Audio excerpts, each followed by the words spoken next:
Hello, everyone. We're back in Midnight Manor for another Fantastic Fest 2025 interview. I'm especially excited about this one because it's an interview for one of this year's secret screenings, and I was so excited when it was revealed to be Bugonia. Congratulations. Oh, thank you very much. Congratulations. Thank you.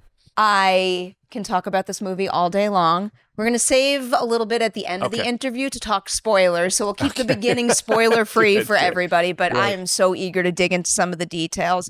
First, just to catch our audience up, I'm a little curious to hear about the roadmap to making this movie happen. So first, how long ago did all of this start for you? When did Ari first recommend the original movie to you? I think our first meeting about it was maybe fall of 2019. It's a long time ago. So yeah, I remember sort of coming up with an outline or my thoughts of what it could be after he had told me about the movie. And I'd watched it around like November, December of 2019. I was reading in our press notes that you had a really difficult time finding a faithfully translated copy of the movie. I mean, he had to basically send me some janky version on Vimeo, and so I watched it on like a little square on my laptop, and it wasn't especially high resolution. So how do people find a solid copy if they see your movie and want to see where it started? It's a great question. I should be prepared for this because I want people to see the original film, but I don't know. Maybe in the intervening time, it's become more easily available, and hopefully after this movie, it will be. Yeah. I'm hopeful. I've never seen it, so I am quite I've still eager only to seen go it the back one time, now. so it's not very fresh in my head. Yeah, I was hearing a little bit about your approach last night at the Q&A, not really wanting to lean so heavily on it so that you could do your own thing just here. To try and start fresh as much as I could, but Totally with makes taking sense. obviously some notes from it. Yeah, for sure. Here's a little quote I pulled from the press notes that I was curious about. So when Ari gave you the movie, he told you there was the seed of another story in there, one about us now. At what point in your watch of the movie did you believe that was true? Did you think to yourself, I see that seed now? Yeah, well, maybe he had planted that seed in my head. So while I was watching the movie, I was already starting to look for that. I wonder if, like Ari, I would have come to that organically if I'd watched the film on my own. But once I had that in my head as I was watching the movie, I was sort of half present watching the movie as a movie by in and of itself, because I was already thinking of, here's what I would do. So it's a strange way to watch a movie for the first time, is to think, okay, in a somewhat mercenary way, okay, what am I going to do with this? But I kind of, so those were really the notes I was taking while I was watching it, and with kind of one eye and then one eye on already kind of putting together here's what I would do. Do you remember the first spark, the first thing that made you think, like, that's a great kind of like nugget of an idea to start with, but I'll make this complicated? Did you also have a break story moment with it? Yeah, I'm trying to remember the moment. I am trying to remember. I think maybe I was already thinking about two young men, which is not in the original film, but I was already thinking of, two young men, maybe they're friends or brothers or cousins, eventually landing on cousins, and kind of trying to create a day afternoon vibe with them, where there's one who's a bit more in control, but the other one who maybe doesn't seem quite as sharp at the outset. You start to get the sense that, they actually may be more cognizant of reality, or at least an emotional reality than the other one. Yeah. So that was spark number one. Yeah. Later on, did you have a break story moment, something you came up with that made you think, like, this is whole and ready to go now? Yeah, I think I wanted to make the film more about a series of conversations. I just thought, well, what's these two, in a binary American political way, like, if there's two sides, and this guy's thinking he's on one side and thinking this person's on the other side, and she's actually kind of thinking the same thing. What if you get these people from different political and cultural persuasions in the same room, people who are meant to be natural enemies, and you kind of let them really, all the things that you've been wanting to say to this natural enemy your whole life, and maybe you've been spewing it on the internet, what if you could say it to them right there, and with a captive audience in the same room over a series of days? and just wanting to have that conversation, and seeing how that develops, and giving them both good arguments and giving them also flawed arguments. Some sharp right in there, and you couldn't have had it in better hands than Emma Stone and Jesse Plemons. Yeah, right, exactly. Yeah, they make that, it'd be quite easy to have those conversations feel either very talky or it could get quite big, but I think they play it quite real and natural. It's right? like a real and Feels natural. Like a real there's chat, like an electricity to it too. Yeah, right. Like I could like see and feel them vibrating in a sense. That's and right. I was really taken by that. That you want to feel like the simmer is slowly coming to a boil over the course of the conversation. I didn't want to skip this particular quote I had jotted down, and I failed to write the right name, but it's from one of the producers of the movie in our press notes. It says, it serves as a reminder that authentic stories can evolve into new forms and find resonance with audiences in profound and unexpected ways. And like, I am obsessed with the idea of adaptations and reboots. I think there's a lot of creative possibilities out there that sometimes everyone's like original and only original, which is wonderful. I want original storytelling all day long, but I love the fact that you could find new meaning in old stories also. So it was just making me curious, is there a recent remake, reboot, adaptation that really spoke to you, that showed you there was a new untapped corner in something that you thought you knew really well? Well, this is not at all recent. I'm going back many years now, but the one that I always had in my head was Phil Kaufman's remake of Invasion of the Body Snatchers. I always think of sort of the gold standard, where they're both, it's sort of a remake of a movie that's very much of its era, kind of McCarthyist 50s era, but he sets it in San Francisco, amongst the sort of idiosyncratic counterculture of that world and of the 70s, and finds a whole new meaning out of it, and really creates a whole new, it's essentially the same skeleton of a story, but all the scenes and dialogue feel completely different in W.D. Richter's script for that movie. And so that's the one that I always think of as like, well, that's the way you do it, and it doesn't feel like a strange cash-in or in any way unnecessary. It feels like a completely new movie, and that both movies just stand on their own. So true. And then you add another layer to that with The Faculty. That's right. One of my favorite movies of all time. I love it. Going back to your experience writing this script, I was reading that you sat down and you wrote the script in about 3 weeks, and it was just making me wonder, is that specific to this material, or is that your traditional process? Did the menu come out the same way? Menu I co-wrote with a friend, so that was a little, you have to kind of make time to come over to my place and we'll sit down with it. This was quite easy to write quick. I tend to write quickly and pretty fast. I think coming from television with those deadlines, which come at you so hard and fast, you have to work pretty quickly. But this one I think was particularly fast because I had nowhere to go. Right, I was trapped in my apartment in New York, in the thick of New York first wave lockdown. Plus we had a newborn baby. So I had to be around in the house anyway. And so I kind of wrote it in those bits where my daughter, who was, 4 months old at the time, was sleeping. And so which was a lot.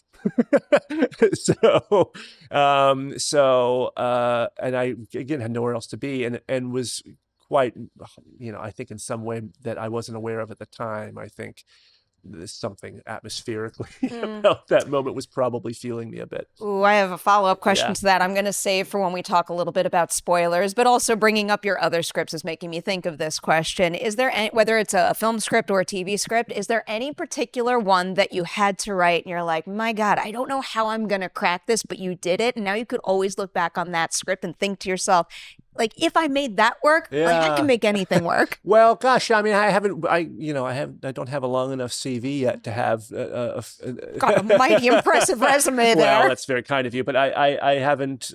I have not. I think I've been very, very careful about only writing things that I feel like. I think I have a little bit of a personal philosophy that you have to convince yourself that the script you're writing, even if this is bullshit, it is bullshit, but you have to convince yourself, I and I alone can write this script, and that if anyone else tried to do this, they couldn't do it, and I can't let this go to anybody else because only I can do this. That's I do try to convince myself of that, even though I'm aware in the moment that there's dozens of other better writers than me that could do it. I have to feel that. I think that's a rock solid compass to lean on. Yeah. Because we're at Fantastic Fest, I'll broaden that idea to genre films. If you had the opportunity to write a movie in the horror film franchise of your choice, which would you want and why? Which might align with those goals and that compass of yours? I would do another Body Snatchers if I thought of the idea. I mean, it's certainly, you could set it in San Francisco and you're there all over again. It's quite a lot to work with at the moment there. Yeah, I'm trying to think if there's another one that is exactly, that's probably the best answer I'm going to give you on the spot, but some might say that's not horror, but I think it's, no. I think there's overlap, it's hard, right? Well, yeah. People have heard me say this all the time. A lot of times I'll just say the word genre instead of horror. Yeah. Like, I love horror, but I have a feeling that a lot of people out there just make the horror box too small. Body Snatchers is always like a Halloween watch for me. And I think if it's a Halloween watch, that's got to be in the ballpark. Because right? your movie comes out on Halloween. Yeah, that's true. Like, actually, what are the top 3 horror movie essentials for you on Halloween? These are probably not going to be terribly original. I think The Shining has to be there. I would say, have you seen The Innocents? Yes. Yes, I would say The Innocents it's a big one that my family would watch a lot. And then, God, what should that last one be? Well, people haven't seen James Whale's The Old Dark House. I would recommend that. He made it kind of, I think, right before he made Frankenstein, or Bride of Frankenstein, and it's a good kind of funny, creepy, black and white kind of horror thriller. Oh, I will take those recommendations. All right, veering back to your movie. So you write the script. The script feels uniquely you. What is it about Yorgos that made you think there is no other filmmaker on this planet that my script belongs in but his? Yeah, I just really trust him. Well, I trust him to cast brilliantly and to make it look beautiful and interesting. But I also trust him so much comedically, that's hard. I come from a kind of a comedy background that's hard to find. A lot of directors and actors, for that matter, who don't come from a comedy background, when they see something that has somewhat of a comic tone to it, they get almost overexcited because they think, "Ooh, finally, I get to show the world that I can do comedy." And so they push the joke too much instead of like, no, play it just as straight as you would a drama, and the comedy will find itself. And there's a little bit of, I don't think too much comedy in Bugonia, and I knew that he would know the right level for that, the right tone, because that's what he does, right? I mean, he's got such a dry and assured comic sensibility. And I also knew that he'd probably be able to, when the script or when the story maybe feels too grounded, he knows how to push a kind of surrealism's not the quite word, but an abstraction, that he would know how to find that in the flashbacks, and then and certainly in the end of the film, that he'd be up to that task of taking this thing and making it a bit stranger. So it's not just two people in a room talking. That he'd find some elements to it that were he does that quite well, and so do much of the team here. I'll start with Robbie's visuals. I think he's one of the best working cinematographers. Absolutely. Of our You're not going to time. get an argument from me. Yeah. Can you tell me a specific non-spoiler visual he created that, I don't know, made you think like, it looked beautiful in my mind when I was writing it the page, but seeing how he brought it to life on screen, like, stunning, and I never could have imagined it coming out that way. It's more sometimes the stuff that I didn't have a good sense of in my head, where I thought, oh, this is sort of a nothing scene, a transition scene of a guy getting from his house to work, and he takes those little moments of Jesse's character riding his bike from the house to the kind of his workplace, and he makes and Jerskin Fendrix, the composer, is kind of working hand in hand with him, that he makes those scenes feel this guy on a bicycle riding to work in Nowheresville, USA, makes it feel like you're in Valhalla, like this is so epic. He's suddenly becomes a hero in some like Viking saga or something. It feels so big, and that's that's what the camera is doing there. That's what the music is doing with it. I noticed it every single time he got on the bike. I love that you mentioned that, and that score is just. Oh, it's phenomenal. Yeah, it's amazing. It works really well in the context of the film, but as someone who listens to film scores casually... You've probably heard the story behind the score, right? Please tell me the story behind the score. So Jerskin and Yorgos had worked together a lot the last few films, and for this one, Yorgos had a kind of a challenge for Jerskin, which is, I'm not going to show you the script, and I'm not going to send you dailies or anything like that. So I'm not going to tell you even what the movie is about. I think he said, I'm just going to give you 3 words or 4 words. I think he said like basement, space or outer space. And I think maybe I don't remember the words, kidnapping. Maybe he said a few words, but nothing to give you any sense of what the movie is about. I don't think he told him it was a remake of the original film either. So he just kind of went off with that and kind of wrote whatever those words meant to him. And then that's what the score is. Yorgos just took that and found it with some sound editing, found the bits to amplify those moments. And so, a lot of that, like that music that plays while he's riding his bike, for instance, that's not scored for that bike scene. That's Yorgos saying, like, let's take this small, quite meager and unheroic moment and give some like grand pathos to it. Oh wow, what a I know that process can't work for every film, it doesn't work unless it's those two here? Guys, and unless they already had that relationship. And Jerskin is the kind of guy who I think appreciates that kind of challenge. Truly something else. And of course, the 3 lead performances are just next level stuff. For each of them, can you maybe give me an example of something Jesse, Emma, and Aidan brought to the characters that you wrote that you never even realized was there, a layer that they add that is uniquely them? Yeah, I mean, that's all they were doing all day long. I mean, when Yorgos told me that Jesse, he was thinking of Jesse, he happens to be my favorite actor of his generation. So I'd always wanted to write for him, and I'd always had a feeling that he could read my stuff, that it would sound good coming out of his mouth, because I think everything kind of sounds good coming out of Jesse's mouth. He has a way of making every line reading feel very, very, very natural, and like he's saying it for the first time. It never feels acted. It just feels incredibly authentic and real. And so I was just kind of watching him do that all day. I always felt very bad for him, because in my head I thought, well, it's just a movie about people in a room talking, and actually there's quite a bit of him sweatily running around and on a bike and chasing, and it's quite a physical performance in a way that I was not prepared for in the writing. And he kind of mentioned to me on set, he's like, oh yeah, you're giving me a workout on this movie. And I was like, oh boy, yeah, I didn't realize it. But the physicality of the performance is the thing that I knew his line readings would be amazing, but the physicality of the performance, I think, for him is what was so amazing. And then, it's for, well, I mean, what can I say with Emma? But she threw herself into it so completely. And, I think especially when she's working with Yorgos, she's, you can see her excitement of, get me in that car and shave my head. I mean, she like really wants to do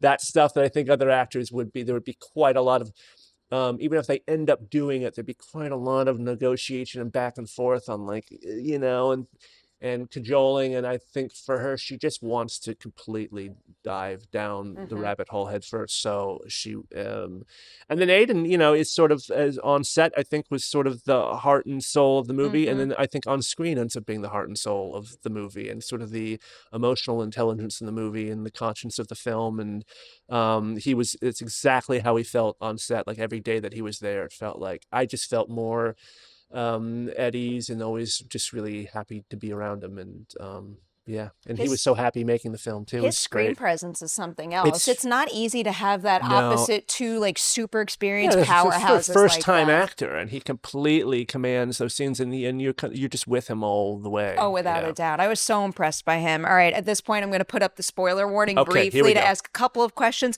I mean, kind of about the ending, but there's a couple questions I have here about the general writing process too. Yeah. The first one is, I love hearing how things evolve. So can you tell me a little bit about maybe what the ending of what this movie in draft 1 looked like and Yeah. how it evolved into the finished film everyone's going to see on the 31st. Not so different. I mean, what I had written in the original draft, there's a big change that Yorgos made. In my original draft, it's this. It's sort of, it cuts, it's her on the ship and pressing a button or whatever. I think in mine it was pressing a button and he kind of created this misty sphere thing. And then we cut to same thing back on Earth, and we kind of jump to different points around the globe and a series of sort of banal scenes.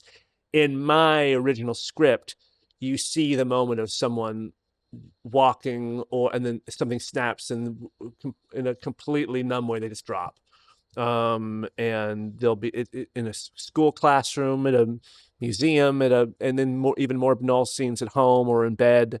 Yorgos's idea was do all that, except let's not see the moment, and let's just cut right to them in place. And there's something, just those very still tableau. There's something I think even more sad and affecting about that. So I'm glad that he made that change to it. Yeah, eerie and chilling, and also just like the pop. Yeah, right. It's just so effective. Yeah. These are the two broader questions I had come up with here about, just the message of the movie. I don't often like asking a filmmaker, like, explain what you want people to take from your film. But in this particular case, I'm really curious. I'll separate this into two ways of getting at it.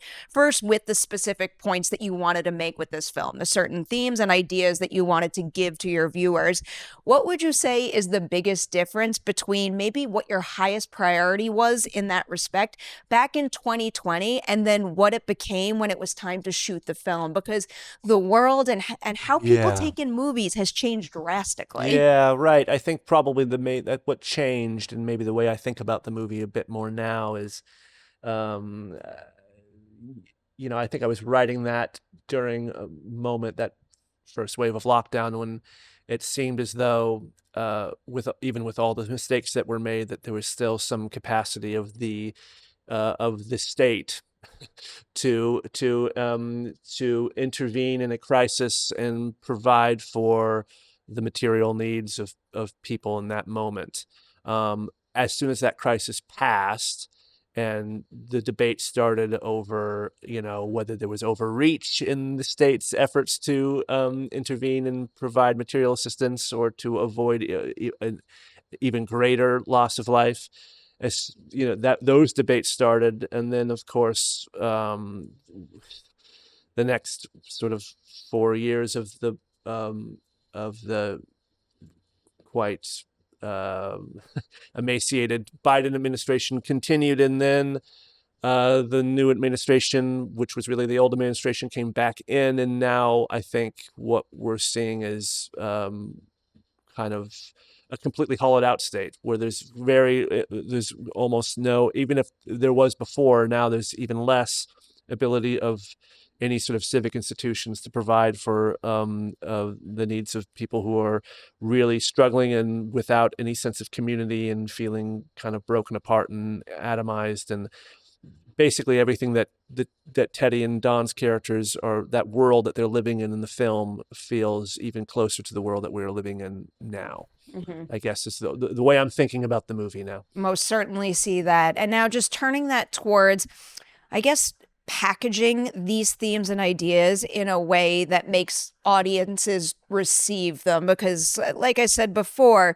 I feel like people's movie-going habits and how they respond to films has also drastically changed from 2020 to now. So I guess, how did maybe the ending or the script overall have to evolve so that you were giving these ideas to people in a package that they would be able to digest? And I mean, I guess I'm always thinking of always. I mean, I've only written 2 movies, but I think in both cases, I'm trying to be very aware of the theater experience, because that's always what I'm hoping for. It is. I think there's something. I think kind of being a captive audience. Maybe I write a lot of movies about captive audiences, because there's something about a captive audience in a room, watching a story about a captive audience in a room, that I feel like there's something that something special happens in that room, and there's a kind of great tension, but also a great release of hearing the laughter of the audience, kind of releasing their tension in moments where we choose to do that. And then I just think there's also something quite, not to be too hard on my sleeve about it, but there's something maybe beautiful about watching that ending and those shots of those people in a room full of other people, room full of other strangers, and those shots of strangers from around the world, and all their kind of beautiful messiness and difference and idiosyncrasy, that I feel is, I don't know if it would quite have the same effect if you were watching just at home with your loved ones. There's something about watching that with a bunch of other strangers that feels maybe quite connecting in some way.